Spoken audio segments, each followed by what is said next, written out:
Magandang umaga mga bata! Ako nga pala si Teacher May, ang kakambal ni Teacher Sheila. At ngayon, kaming dalawa ni Teacher Sheila ang magtuturo sa inyo. Kung handa na, itaas ang kamay, shake! Very good!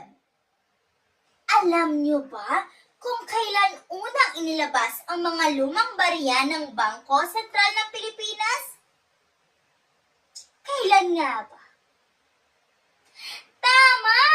Ang unang serye ng Bangko Sentral ng Pilipinas coins ay inilabas noong 1995, pero noong 2018 inilabas ang new generation coins na ginagamit natin ngayon. Tingnan natin ang pagbabago. Teacher Sheila, may gusto ka bang sabihin o may gusto kang itanong sa mga bata?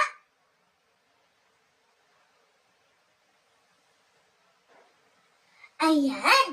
Kailan nga mga anak itinatag ang paaralan ninyo? Magaling! 1901. Ngayon, pagmasdan natin at ating alamin ang luma at bagong bersyon ng bawat barya. Alam niyo ba na ang piso noon ay may mukha ni Jose Rizal? Ngayon, may mukha pa rin ni Jose Rizal, ngunit may waling-waling sa likod. 5 piso naman noon ay mukha ni Emilio Aguinaldo. Ngayon, mukha na ni Andres Bonifacio. At may tayabak sa likod. Ang 10 piso noon ay may Andres Bonifacio at Apolinario Mabini, dalawa. Ngayon, si Apolinario Mabini na lang at may kapa-kapa sa likod. Ang 20 pesos naman ngayon ay barya na. Hindi kagaya noon na siya ay papel. Ngayon may mukha ni Manuel Quezon ito.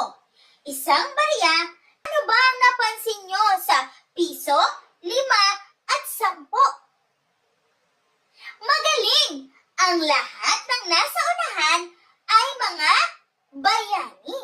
At ang nasa likod naman ay mga halaman. Gusto ka bang sabihin o may gusto kang itanong sa mga bata?